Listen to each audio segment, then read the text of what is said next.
Welcome to the Hotel Moment Podcast, presented by Revenate, the podcast where we talk to leaders in the hospitality industry. If you're looking for trends, perspectives, and stories from leaders in travel and hospitality, you're in the right place. Welcome, everyone, to the Hotel Moment Podcast. I am your host, Karen Stevens, the Chief Revenue Officer of Revenate. On this podcast, we speak with people from the hospitality industry about their perspectives, insights, and experiences. And having been in the industry myself for over 20 years, I'm always excited to speak with people in the industry and get their point of view. So let's get right to it. So we are today in the middle of budget season, and we've had a few guests on this podcast as of late from the vendor side of the house.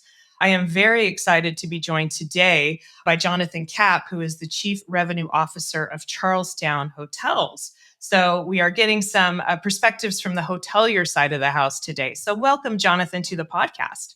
Thank you, Karen. Excited to be on today. Budget's, scaring me a little bit, but we'll be prepared to talk about it. I'm really excited that you made some time because I know, especially when you're talking about from a hotel perspective, it's all about spreadsheets and revenue numbers. And so we're really excited to dig in. Just for our listeners out there, I know most people are familiar with Charlestowne Hotels, but could you give us like kind of a high level view of what the brand stands for and where you focus? Yeah, we're a third party, mainly independent management company focused in the boutique lifestyle space. And a lot of our properties you'll see are less than 200 keys and secondary and tertiary markets. We cross over to the soft brand world some. Obviously, we do some branded hotels, but our expertise comes by the way of those independents or that lifestyle division, as well as a heavy presence actually in the collegiate markets and the seasonal markets as well. Very cool. And I should say that you're also a customer. So I want to thank you for your partnership. It's very awesome to have our customer on the call. Appreciate it. All right. So we are going to dig into budget. But before we get into all of that, I first want to hit on 5 questions that I ask all of my guests when they first come on, just so we can get to know you a little bit better. So you're going to know the answers to all of these, but we'll start with the first one. So when did you first start working in the industry? And do you remember your first day on the job? I remember my first month, a little bit of, funny trial by fire in the sense that I was 14 or 15 in high school, first job in a hotel. And actually, funny enough, a hotel that was opening. So it wasn't an opening yet. I grew up in Myrtle Beach, South Carolina, big tourism destination, and knew that this hotel needed someone. I was going to do breakfast. I was going to work by the pool. I was going to do some multiple things. But when I, started, they were like, oh, we haven't opened yet. So you're going to be just helping the opening team. So we're talking about, 14, 15 stories. I didn't realize you couldn't use the elevator when we're working. So what I remember is best workout, best shape of my life. I was, up and down stairwells all day, putting soaps in rooms, putting towels, delivering sheets, carrying mattresses. So, at that age, I love the manual labor. I love the exercise. So it was good. And then, you talk about a hotel going into opening, which a lot of people are familiar with. It was just everything you did in those first weeks and months of I was there at 4:30, figuring out breakfast and then jumping on the desk. And then, when a guest needed something that we just weren't used to having, it was all those things in my first job, in my post hotel experience. So I recall that a lot because now in a corporate position, I try to put myself in those shoes. COVID was a good example of that, of man, even a hotel opening in normal times was so mind blowing to me at a young age that, knowing what our teams go through now, it was super formative for my early years in this industry. Yeah, that's so cool. Actually, really starting from the ground up, so to speak, and at such a young age is really cool having that operational knowledge. And I know a lot of people in this industry start in one place and end up, like I said, now you're in corporate and you're kind of looking at a high level view as CRO, but that is awesome experience. That's great. Okay, second question. What is the most uplifting moment so far in your career? Probably where I'm at now, and having come through the industry a little bit and worked with some people, I think it's, there's a few people I feel like have worked with me, worked alongside of me that have come into their careers, come into even their personal lives. I've gotten connected to a few people pretty close, where they came up through an intern. And, a good example is an employee that was at a front desk that showed interest in revenue management years ago, worked his way through the desk, came to the corporate office, went to get his MBA, did an internship with us, came on with us as a revenue manager. And now he's, kind of taken that, was successful with us as a revenue person. And then the entrepreneurial spirit led him to start his own company. And he's really successful with that. So a couple of examples like that of people who are close to me who I stay in touch with, of just seeing them, go on. It's definitely uplifting to me every time I'll see a LinkedIn post by that person or how well they're doing. I really like that. Wow, being able to mentor and grow people's career really from the very start. So yeah, that's another, again, going back to just the industry itself. I think we really love homegrown expertise coming up. And that's great. That's great that you can mentor in that way. All right, number 3, what is the most striking experience so far in terms of food or stay or a holiday that you've personally gone on, either business travel or with your family? What's kind of your top trip or experience? For me, and I probably your last one, the uplifting moment, personally, I'll cross over with that and say that is great for me, right? I have 2 kids, and being able to travel with them in this industry and them have access to some of our great properties and see things that I know I didn't see at that age and just experience it. So, a summer ago, we went to Chicago, and I think our thing is putting itineraries together for us. So we had a great, call it, week in Chicago where we bounced around a few of our properties, and we have a great property out in Lake Forest. It's a corporate property. It's unassuming, but it's built like an old English inn, and the service is just top notch. So my daughter got to experience a tea service. My son and I biked to the lake and then took a kayak out. So I guess to cross over 2 of those, same thing happened in Denver over Thanksgiving last year. We got to hike the Red Rocks Park, and my kids got to see 2 hotels, and one of them, it was really cool for bunk. So I think for me, the striking is striking every time we get to do that kind of together. And I see their reaction to, something really cool or an experience where I'm like, man, this industry has provided that. And, when you find something unassuming, it's almost like, not to give him a nod because he's very successful, but like a Guy Fieri, he finds diners, drive-ins, and dives. When you hit on that kind of, and you're not picking, the top 5 TripAdvisor attractions in every town, that you're, a hike on a beautiful morning is what does it. Those strike me a lot. Yeah. Hey, let's go ahead and call out those hotels just for anybody listening who might know where those gems are. Absolutely. The Lake Forest is the Deer Path Inn. And we have some other stuff in Chicago. The Majestic Hotel is right down from Wrigley. So again, immediately my connotation with the Majestic Hotel is my son and I going to Wrigley Field and me taking him to his first baseball game, right? So the hotel's unassuming. That one, a little bit of opposite of the Deer Path. It's not a lot of frills, but it serves a purpose in that market and that neighborhood. And then Denver, we have two. We have 2 what we call origin properties. One is in Red Rocks, right by the amphitheater in Golden, and the other one is Westminster. And both very similar, offering similar room types where they have those cool bunk rooms, and perfect for my family and I. That's great. Red Rocks is my favorite concert venue in the country. So I'm from Colorado originally, actually. So, Oh, nice. yeah, but that is my favorite. It is, I mean, what an amazing place to see a show. I mean, it's so beautiful and sound is great. You can't beat it. I'm dying to do this. Funny, like I'm going to sit here and say I haven't done that. I've been to the park like 6 times as I've done work trips out there, but hiking it, just sitting out there during the day when the park's open. As a revenue person, gosh, I'm not hoping for you to not have podcast listeners, but every time I walk into there, I'm shocked that it's free to like go through that park during the day. And, you go to national parks, you go to state parks, and there's like a fee. And I'm like, as a revenue person, I'm counting the heads and like they could be doing something really well here, but I'm great that it's free for now, but I've never done it. So it's on my list. Yeah, definitely that's got to be on your list. That's a fantastic place. Cool. All right. Now, this is a really fun one. Have you met any celebrities while you were in the trenches?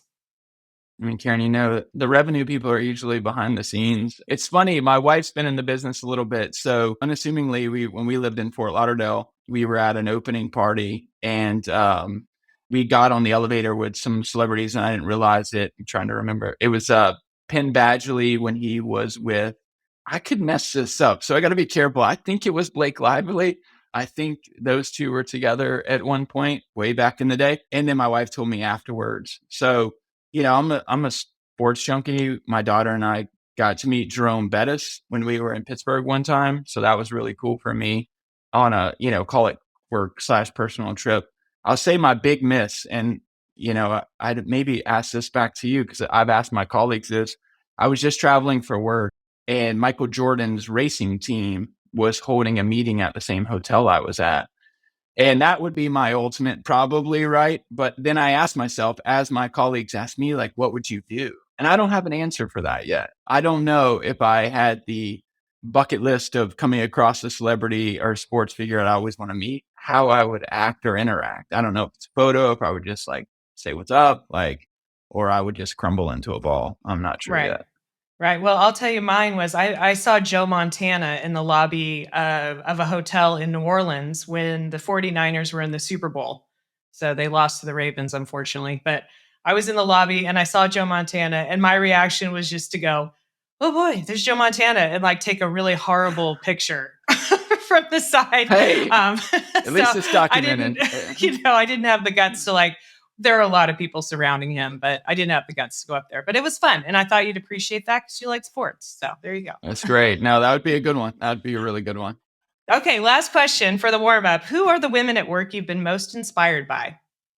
We might need a minute on this one because I have a few. It starts on the home front. So obviously my wife and what she does every day, I got to give a credit to that. But she's been in the business too. She actually switched from a catering position in weddings to HR. A great transition there was meant for her. But also my mother, that job I mentioned when I started, my mother's been in the business my whole life in hotels and in hotel management. So I kind of took from her and saw hospitality through her, and what I'll remember about that is like the times I'd go to like work with her or I'd stop by, like she always reminds me, and she was always that person that, and this is where we say that some technology could push us out of this frame, but she was always like the grab the coffee pot in the morning, to go refill a guest coffee and talk to a guest, right? Like, and she's still in the business to this day. I still see that when I see her, I go back to her hotel and bring my kids there, and like her interaction with guests is just none other. And obviously the root of the business that we're in. So I think I learned a lot of that people side of the business. And I even sell to my team. I mean, people see revenue people as, spreadsheet people, et cetera, but there's an internal relationship building to this job that's none other. And I think, 50% of the job for some of my team between communication to general managers and sales team. So I think she imparted a lot on that on me, but also just her hard work and grind towards what is a tough business. And then I just can't leave without saying, there's a group of strong females on my own team, 5 of my 9 revenue team members. I mean, they're great. I love working with them every day. And we just got back from Denver in July for a company general manager summit, and I got to spend a lot of time.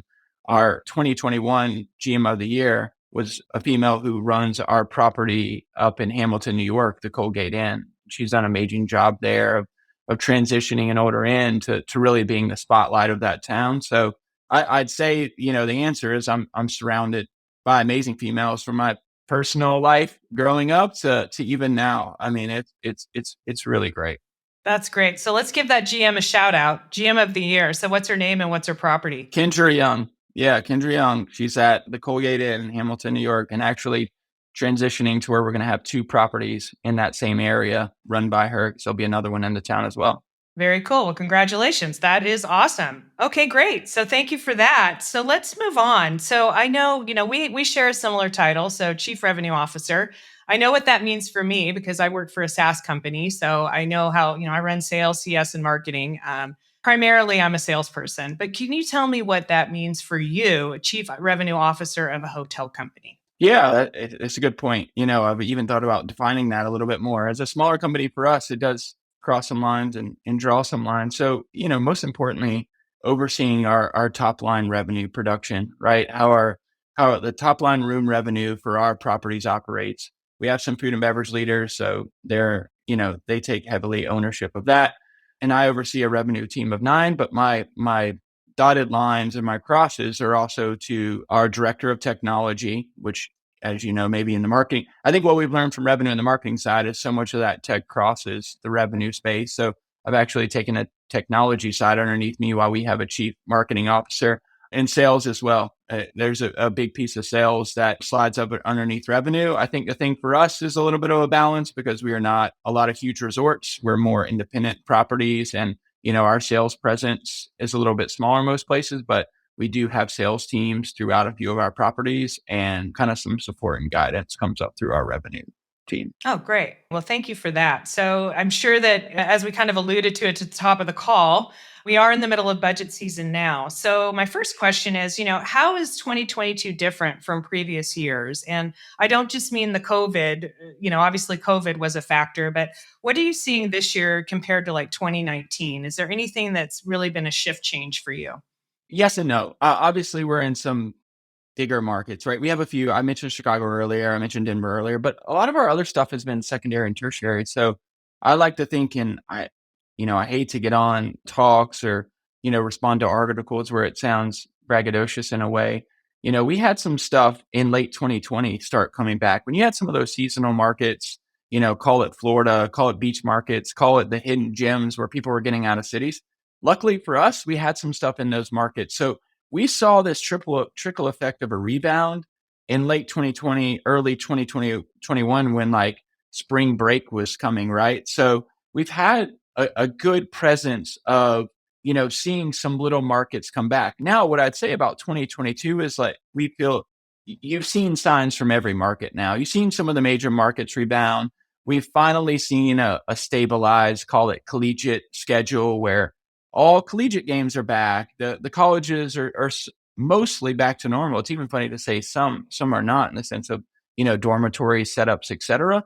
But our balance is kind of been, I guess positively for us, is can we hold of what we've seen some properties that have hit peaks, right? We have had some properties hit all-time highs in 21 and or 22. So, my question, and another role I guess I didn't define, especially when it comes to development, right? We'll have a project right now that needs underwriting, the same as we need, call it underwriting or budgeting for next year.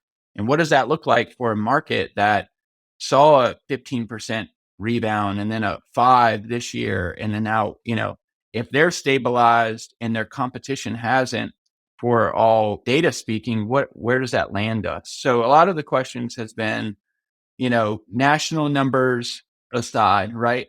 And I can go on a little bit of a tangent on that. But, for us, when you look at national projections, it's never been, how we, and I don't say people define themselves. I think it's always in the back burner to an owner, and the major markets could always kind of fall in that, right? When the markets were stable and we had a good 3 to 5 years there, you could look at the RevPAR guidance and be like, all right, it's 3.5%.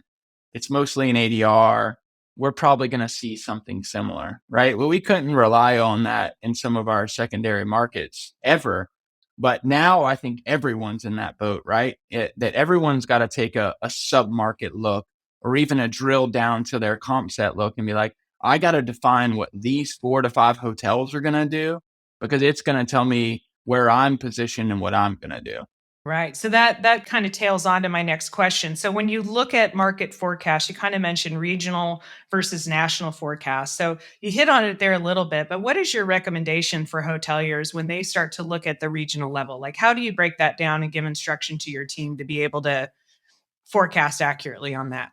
Yeah, you always start, or you get into a conference and you're like, and like they always do the, don't share your data, let's not conspire, asterisk, or, caveat. And I started thinking the other night, I'm like, man, I wonder if it was an easier data world when there used to be like call arounds and things like that. I don't know if you remember that from those days, but that it's funny in reverse. That's the level we're trying to get to. And for those that don't know, long before, digital tracking, there were spreadsheets at hotels where they'd call around to hotels in the market and get occupancy and ADR levels. A lot of it was just to share when it was compressed, that you could give your fellow person in the industry a piece of business. But, as the revenue mine started to pop up for some of these hotels, they realized they had performance data for your, neighboring hotels. And that's where we're trying to get, right? I'm trying to get my team to the point where they watch a comp set throughout the whole year. And this is where I try to get with an owner in development. So it's the same exercise, right? Let's just stay flat. You pick 4 competitors. You pick your 4 best competitors, and you're looking at it from an indice standpoint, right? What is my fair share to what I know of those 4 competitors doing it? You can get a lot from Smith Travel Research. You can get, projections from CBRE. There's a lot of, companies out there that have their own data that they feel that they can kind of tell you how a market's performing. Let's just say they give you that these 4 hotels or this market's performing at X. So that doesn't do enough for me because, what we find a lot in the markets we compete in is there'll be outliers, right? There'll be one hotel that's just performing off the charts and it's bringing up the average of the other 3 or one at the bottom. So our real goal is to say, what are those 4 doing?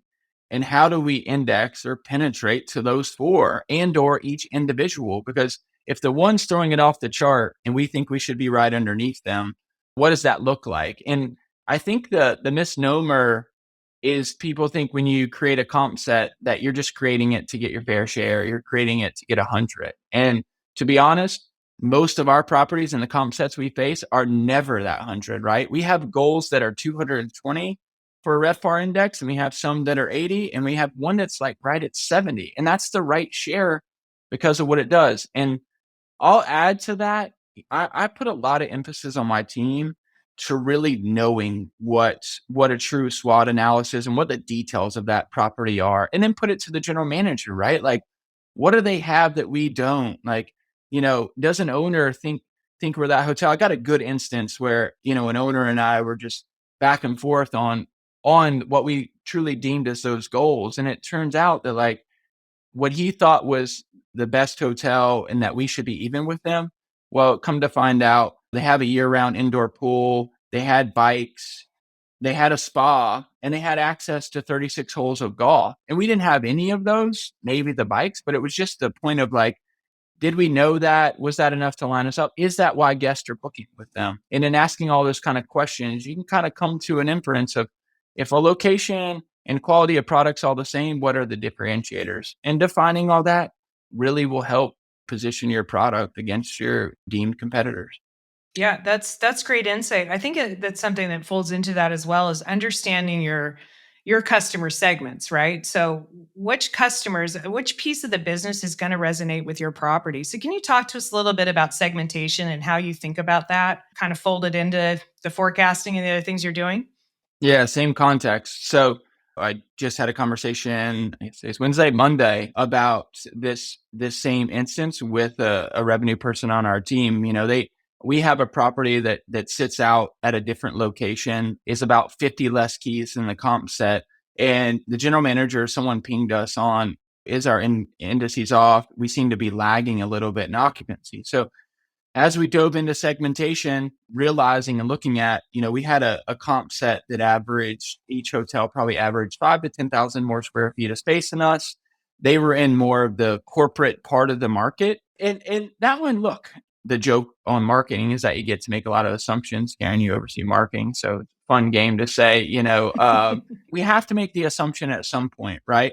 But you make the assumption with qualified data on locations and et cetera to say, all right, well, there's 2 Fortune 500 companies within 3 blocks of these hotels. They're not within ours. Is the likelihood that all the business we see through a, agency 360 going into the market is going into theirs. And there's another tool that you could say, kind of leads you to make those assumptions, right? You define a comp set, you put it in there. So yeah, we took a look at segmentation and felt like for our hotel, we had the right performance, but what we were missing via star wasn't an occupancy number. We were actually not getting a segment of business that they were getting that probably with the location and their brand versus our location, our brand wasn't going to be an extreme possibility to flip the tables. Right. So that's a very good point. So there's segments in terms of corporate versus leisure.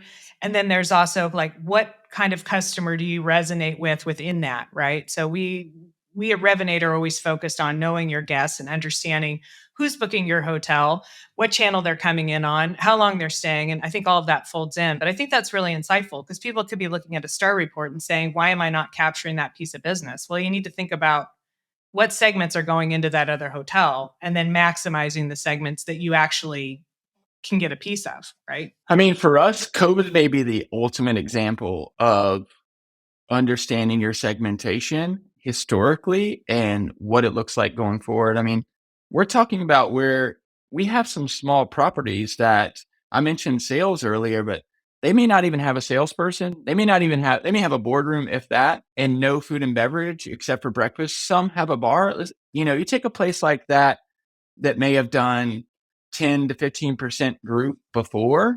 And then now in the rebound of COVID, that group hasn't come back and you've replaced most of it. So now your question, and that's, back to our bring it full circle in our budgeting question, is you've seen a segment not rebound completely yet. You've replaced it with a segment.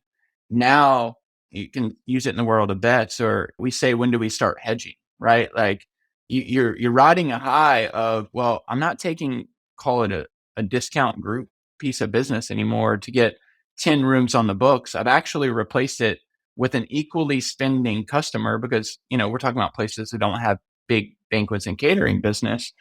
But how long do I ride that wave of I'm going to turn away group to keep taking this leisure, or when am I going to be the one, and what are the signs going to be to recognize that leisure slipping and you're going to need to take some of that group? And it happened this summer a little bit, but all that happened was pace fell off and it still came in at the last minute. So it's almost like you had a false sign there for a second in some of our seasonal markets that pace slipped even more over 21, and you're like, oh wait, but then it came in at the last minute.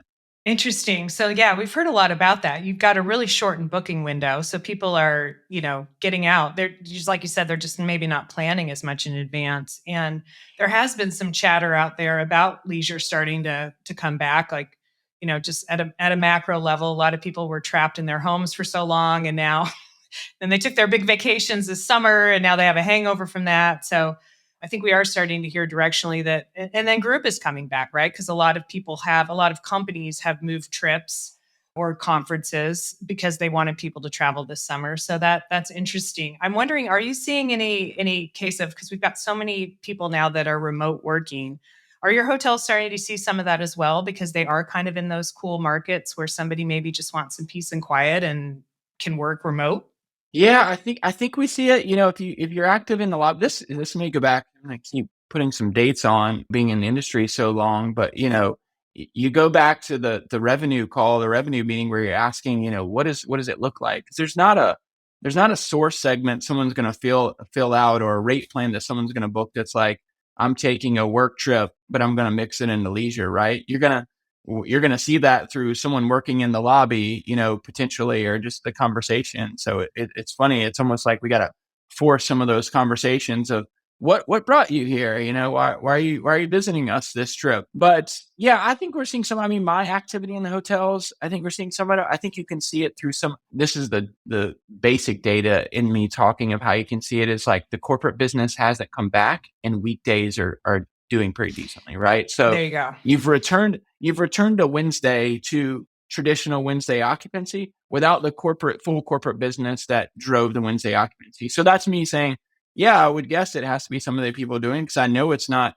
Every company in the world hasn't gone to unlimited PTO. So those people all just can't be visiting some of these markets leisurely. But I think there is something to that without overreacting and be like, yeah, everyone's traveling and putting business behind it. Right. So it's bleisure, I guess, is the buzzword. But yeah. yeah. I have a hard time saying it. I saw another one the other day. It's just already that one for me. I hesitated when we talked earlier to say boutique because like that word got gobbled up by the industry. And then it's got such a broad meaning, and the bleisure thing, I don't know that we can adopt it as an industry. There's another good one floating around, and now I can't remember for the life of me, but I liked it so much more. So maybe we'll find something. Okay. Maybe that'll come up as we keep talking. Yeah. It's like, is bleisure going to be the new segment? And Jonathan's vote is hopefully not. No. So let's move on. What about tech adoption? Obviously a technology company over here. So do you think that hotels are going to be investing in technology for 2023? And beyond what hoteliers likely do, what do you think the right approach should be when they're thinking about their tech stack?